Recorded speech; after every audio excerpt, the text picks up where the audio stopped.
series called Come Follow Me, where we've been looking at Jesus' call to follow him with our lives. Jesus says, come follow me. And we've been looking over the last 5 weeks at that series. And so you can catch up on all the talks there, 4 talks looking at that topic. But I always find that when we say Jesus asks you to follow him, there will always be a handful of people, a number of people who might say, yeah, but not me. Like, that's for like other people. And so what we want to do is Bishop James is going to kick off a new 4-part series of talks this morning entitled Who Me? Who, me? Because we want to answer the question like, yes, you. Yes, you. God calls you and has a specific call on your life and a specific purpose. Bishop James and his wife Liz wrote this book here, Normal Imperfect Heroes. And I haven't read it yet. I was hoping for a free copy this morning. Yeah, thank you. And it talks about the failures God used to teach us about our leadership. And Bishop James uses examples from lots of biblical characters. I sort of stole the premise from this book for our series. And that's why I was grateful that Bishop James was coming to speak to us this morning and an opportunity to share his heart for how God uses people, whether they feel like they were called or not, whether they had failures or not, whether they felt like God could use them or would use them. And so I'm excited to have Bishop James with us this morning. So please, would you give a warm Bay Church welcome to Bishop James, the Bishop of Plymouth. There we go. Matt, thank you so much. Go on. There you go. Come on. Just don't read it during the sermon. I'm not here to sell a book, but I have got them available. And if what I say is not great and not very articulate this morning, I wrote it with my wife because I wrote the book. It was so bad, we put it to one side, and then Liz, my wife, said, I think the book was worth reading. It just was fairly unintelligible. Can I rewrite it with you? So she's rewritten it. Sadly, I haven't got her as my translator this morning to speak and make my words worth hearing. I'm the Bishop of Plymouth, which means I'm not just the Bishop of the best city in the world, but I'm Bishop across the whole of the southwest of Devon. So you are part of the area I'm responsible for praying for and loving and caring for. And I'm sorry I got the dress code wrong this morning. It's not sunny, well, it's a bit now, but so I'm not wearing shorts, but I'm going to the cathedral later. And I thought, flip-flops and shorts at the cathedral, maybe not great. I want to take some time this morning just to talk to you about 2 of the heroes who are not so heroic. 2 of the people in the Bible who were called and what that looked like. I don't know if you've got a Bible with you. I said, will people have Bibles? And Matt went, I will. And his Bible is particularly huge. Well done, Matt. And well done, Beth, for having me here the week after you've been ordained, checking you out wherever she's gone as a new curate. If you've got a Bible, if you've got a phone with a Bible, it's not next to Facebook. It's the next app across. 1 Samuel 9. And I'm going to skim through a bit of 1 Samuel 9 for you. It comes before 2 Samuel, if that helps you find it. This is the calling of the first king of Israel. This has got to be kind of a big deal. The people of Israel have wanted a king for a long time. God said, no, you don't want a king. Samuel said, you really don't want a king. And then God says, okay. And I love it. The beginning of the calling of the first king is this. It says there's a Benjamite, a man of standing, whose name was Kish, son of Abiel, and the son of other people who are unpronounceable. The dad was a man of standing. Kish had a son named Saul, as handsome a young man as could be found anywhere in Israel, and he was a head taller than anyone else. Now, in those days, leaders had to be tall because they were warriors. They took the people into battle. So you wanted the tall person, so people went, oh, wow, this is a bit scary. These days, just to clarify, that is not true. God chooses leaders who are not tall. Leaders of the perfect height to lead his people. And actually, as the children are learning in another room, David and Goliath, we know God doesn't like tall people as much as he loves short people. So skipping over that, what do we know about Saul? Well, Saul was a nobody. Saul was the son of someone important, but what was he doing with his life? Well, he was looking after donkeys, or failing to look after donkeys. The donkeys were lost. Verse 3 says, now the donkeys belonged to Saul's dad, Kish, were lost. And Kish said to his son Saul, take one of the servants and go and look for the donkeys. And I'm not going to read the whole passage. You're going to have to read it later. But basically, the summary is they're looking for the donkeys. They can't find the donkeys. They get to the point where Saul goes, my dad's going to be worried about me now. We need to go back. And his servant says to him, well, there is another option. There's a guy here, a man of God, a seer, a prophet. He will be able to help us. And Saul goes, a what? He doesn't know what he means. He says, well, if we go, what can we give the bloke? The food in our sacks is gone. We've run out of food. We've got no money. We can't go and see the religious bloke. And the servant goes, it's all right, I've got some money. I'll sort it out. Come, let us go to the seer, because the prophet of the day used to be called a seer. And Saul says, good. Now, just to pause for a moment, the first person God calls to lead as king is someone who doesn't get the religious language. Someone who isn't really versed in spiritual things. And that may be like some of us. God doesn't go, before you can come to me, you need to understand theology. You need to know the Church of England and all its. You do if you're Beth. But for others, you don't need to understand all of this. God calls you where you are, doing what you're doing, and says, follow me. I don't expect you to get it all, but are you willing to come? And so Saul and his servant go and they go to find Samuel. I love the fact that when they get to Samuel, they ask him where they can find him, because they don't realize it's him. And it says that God has told Samuel the day before, Samuel, there's someone coming and he's going to be king. And as they're walking towards Samuel, God puts in Samuel's mind, it's him. And so they encounter Samuel, and Samuel says, this is verse 19, it says, go up ahead of me to the high place, for today you're to eat with me. And in the morning I'll send you on your way and will tell you all that is in your heart. As for the donkeys you lost 3 days ago, don't worry about them. They've been found. And to whom is all the desire of Israel turned, if not to you and your whole family line? Now, I don't know what you would think. If you were lost your donkeys, you're caught up in donkey land, what I've got to do, I've got to find my parents' donkeys. And then your servant says, we're going to go and find a religious bloke. And you're like a little bit sketchy about that. And you find a religious bloke and he knows who you are. He knows you're looking for donkeys. And he says, by the way, I'm just going to tell you everything that's in your heart. At that moment, I would be repenting very quickly that he doesn't hear that stuff that's in my heart. And I would be a little bit freaked out. I love Saul's response. But am I not a Benjamite from the smallest tribe of Israel? And is not my clan the least of all the clans of the tribe of Benjamin? Why do you say such a thing to me? He doesn't go, what? How do you know about the donkeys? And I don't want you to talk about what's in my heart. He doesn't go, what are you calling me to? He goes, what? Oh no, I'm too insignificant. Oh no, I'm from a small tribe and I don't matter. No, it can't be about me. And I wonder how many of us have that response to God. Oh, I'm not good enough. Oh, I'm too insignificant. I'm not. No, God, you don't want me. You don't know me, but clearly you do know me. What's our response? Is it looking at ourselves and going, well, no, look at me? Or is it going, whoa, something's going on here. I want to know more. My wife is obsessed with Moses. She thinks the whole Bible tracks back to Moses. She's probably right. She's a theologian. But she would always talk about the call of Moses. Because it's that great moment, isn't there, where Moses it meets God in the burning bush and God calls him out and says, I want you to rescue my people, which Moses has been quite keen to do in the past. And Moses goes, no, God, why? You can't use me. But why me? Now, God could at that point have gone, well, Moses, actually, mate, if you look at your life, this has been planned for quite a while. If you look around, you haven't got many mates your age, have you, male Israelites, because they all died. There's just you. And Moses, you were rescued miraculously. And Moses, you were brought up not just as an Israelite, but in the Pharaoh's palace in Egypt. I've been training you for this moment. Moses, your whole life has been pointing to this. Your CV is amazing.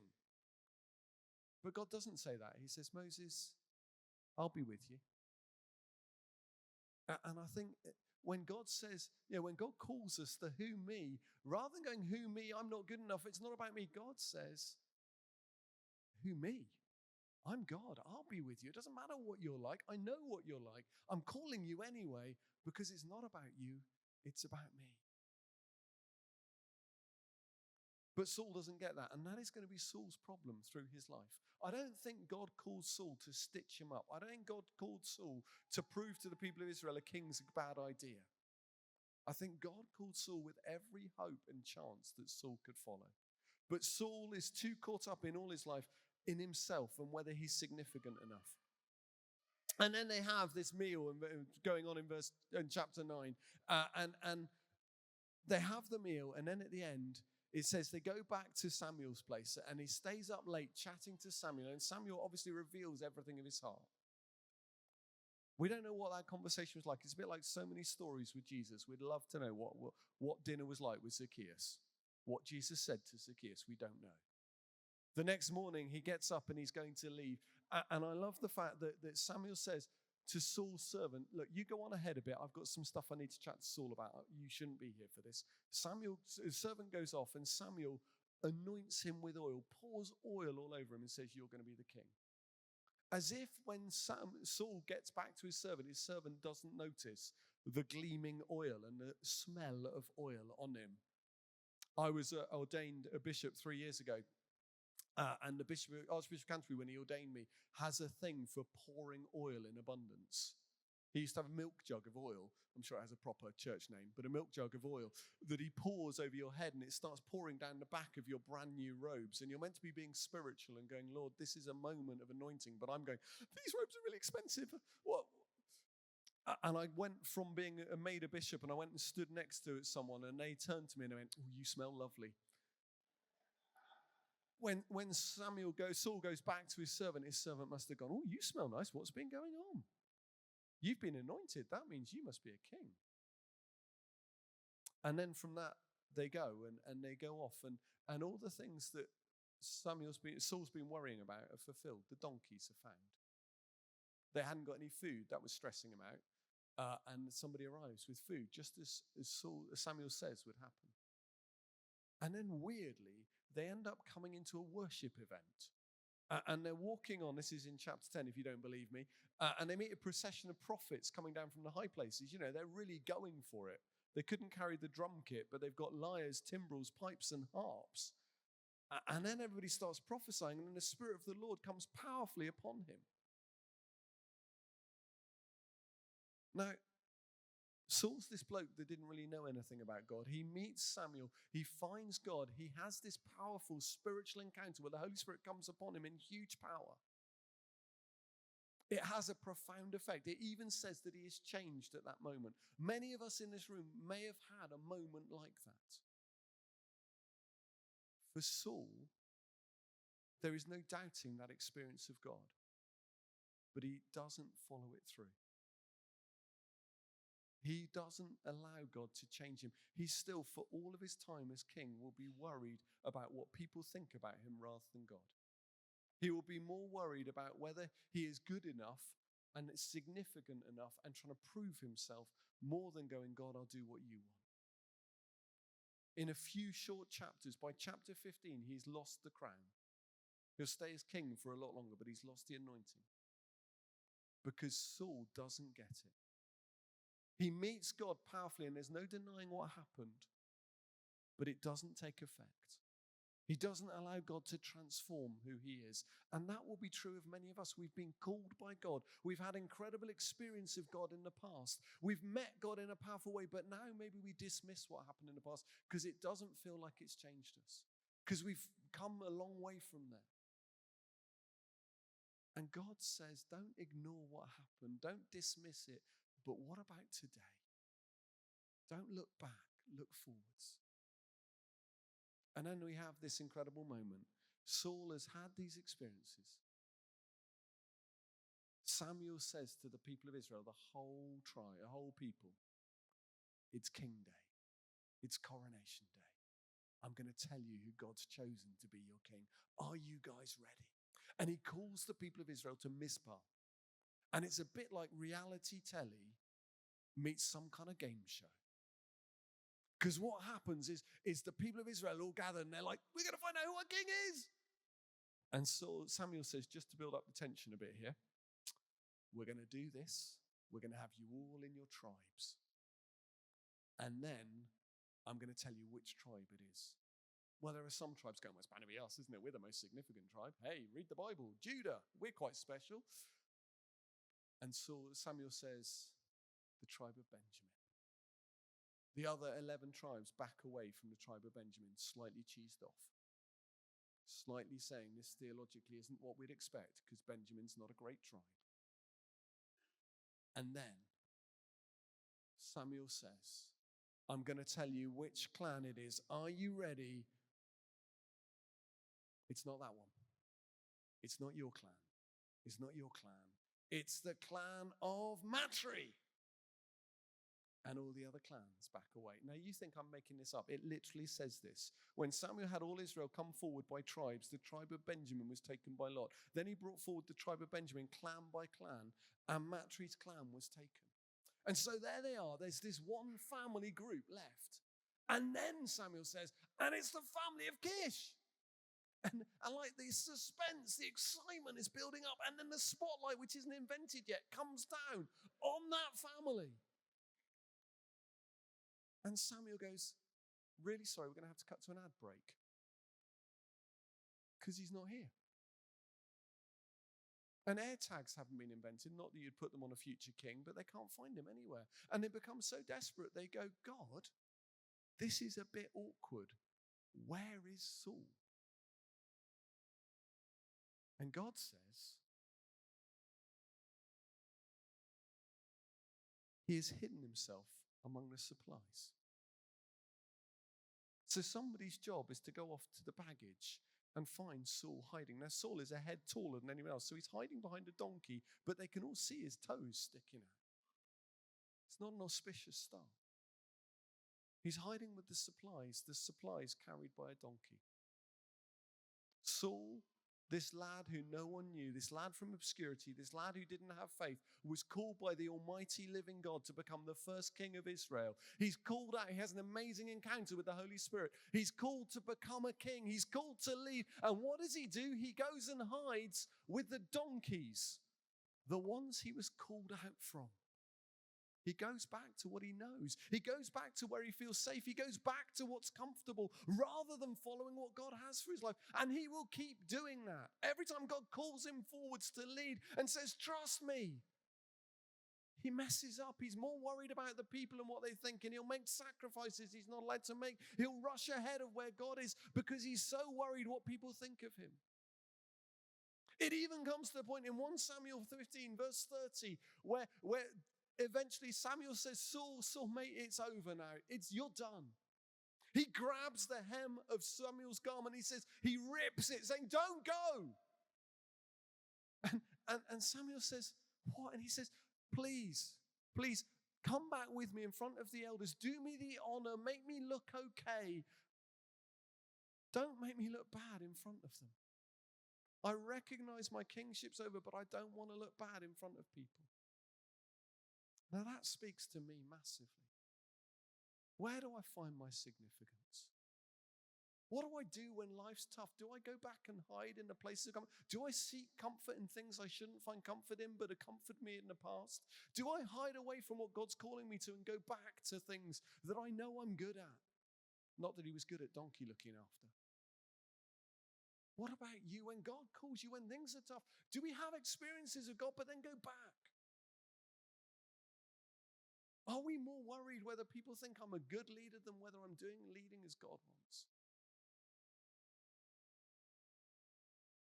What's God saying to you? Where do you see yourself with Saul? And I haven't got long, but I really quickly want to run to the New Testament, to the first leader in the New Testament, because it's so different and yet it feels so similar.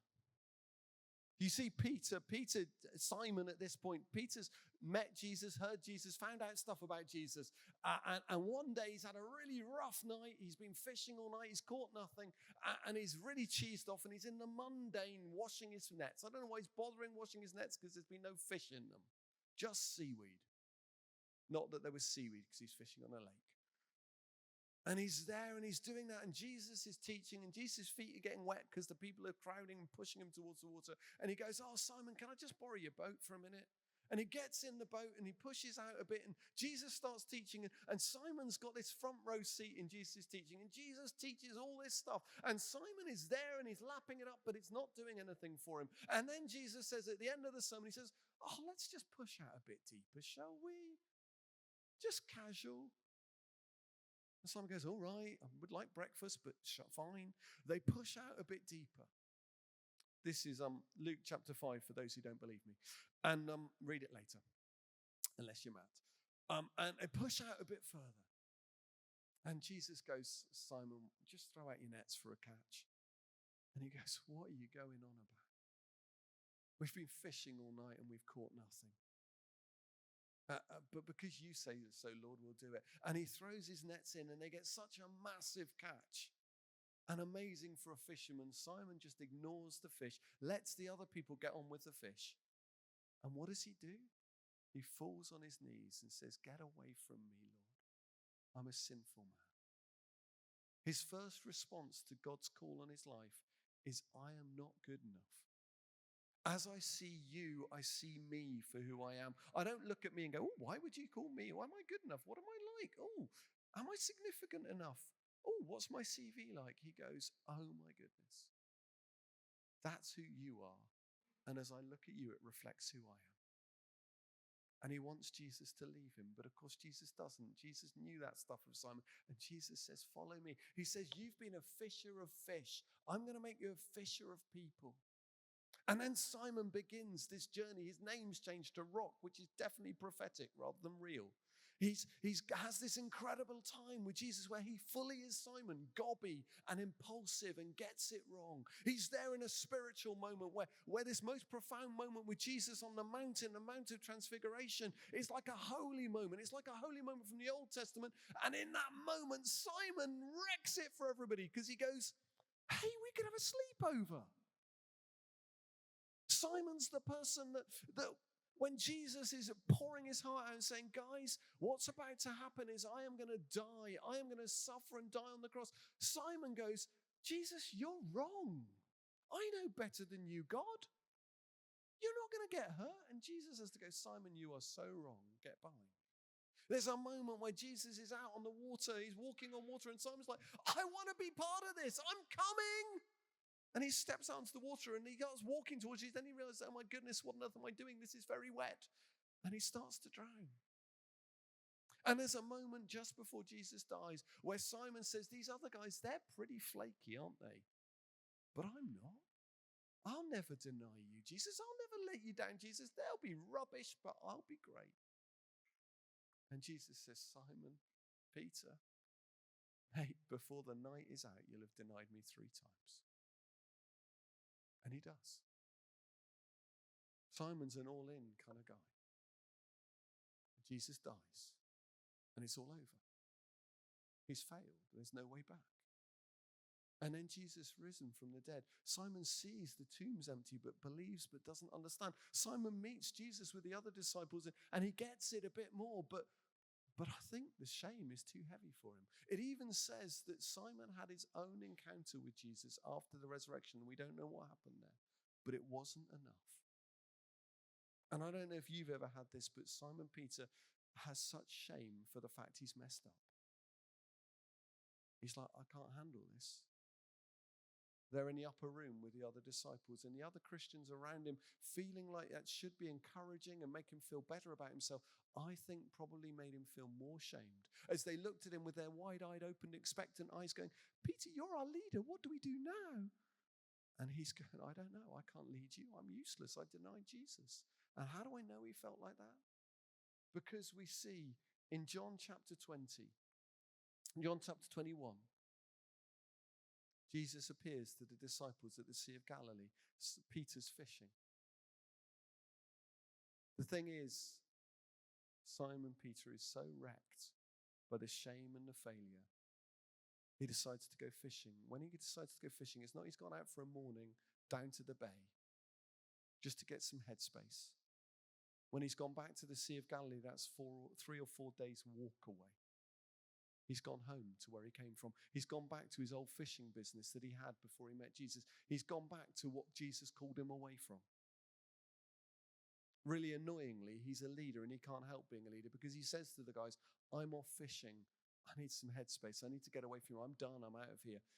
And 5 of the other disciples decide to go with him. He's like, I'm going because I can't handle you guys looking at me and the shame and my failure. And oh, you're all coming too. Oh, brilliant. And he's there, and weirdly, he fishes all night, and he doesn't catch anything. And he's there in the boat, having not caught anything. And a voice says from the beach, any luck, guys? How's it going? Good fishing? And he goes, no. And the person says, oh, try the other side. He's like, yeah, right, that's going to work. And he throws his net in the other side, and the fish is so abundant that the nets are beginning to break. And somebody says to Simon, that'll be Jesus.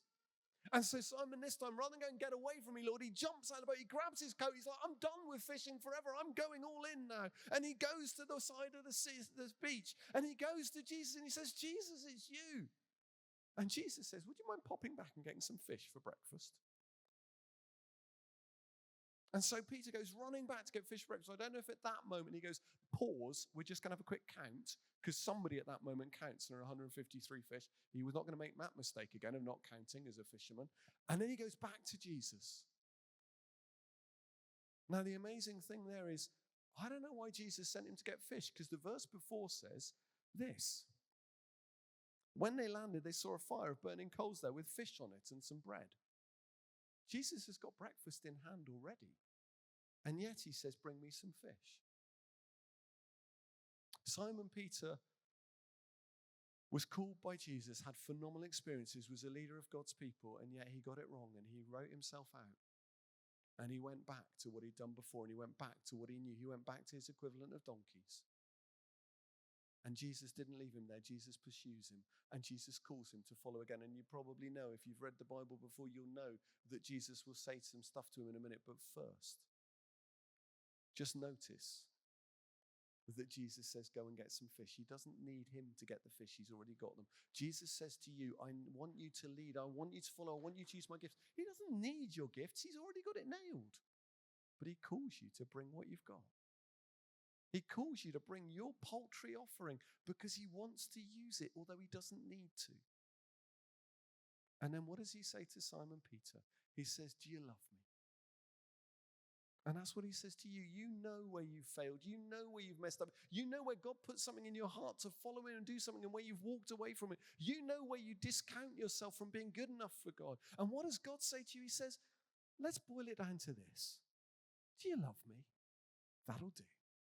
Do you love me? Well, then I'm going to use you. Do you love me? Then I trust you not just to fish for people, but I trust you to feed my sheep. And that's what he says to every one of us. Now, he does say elsewhere, if you love him, you'll obey his commands. So it's not just love. There's a call on that love of what it looks like. But the bottom line is, when Jesus says, I want you, and you say, who me? He says, do you love me? That'll do. I know what you've done. I know where you'll mess up in the future. But I call you. Will you follow? Or will you go back to where you started? Do you love me? That'll do. What does that mean for every one of us this morning? What is God calling you to? Where have you backed away from his call? Where have you discounted yourself? Where have you focused on you? And where are you going to go? Who, you, yes, you. Every one of you, not the person next to you, not Matt, not the crew at the front, but every one of us, God says, I call you, will you follow?